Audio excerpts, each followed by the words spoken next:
How to fix Bluetooth not working in Realme C53 or C55.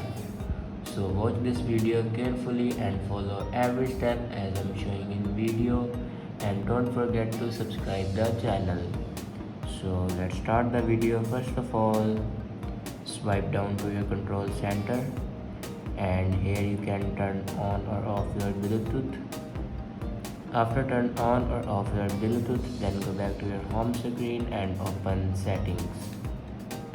In settings, scroll down and here you can see the option system and update. Now click on it and then click on backup and reset.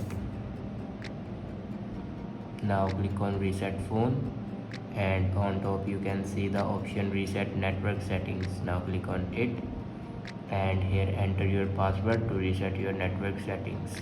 After reset the network settings, your problem will be fixed. If it doesn't fix your problem, then restart your device. For restart your device, press and hold power button and then swipe up to restart your device. After doing these steps, your problem will be fixed. I hope this video is helpful for you. Thanks for watching.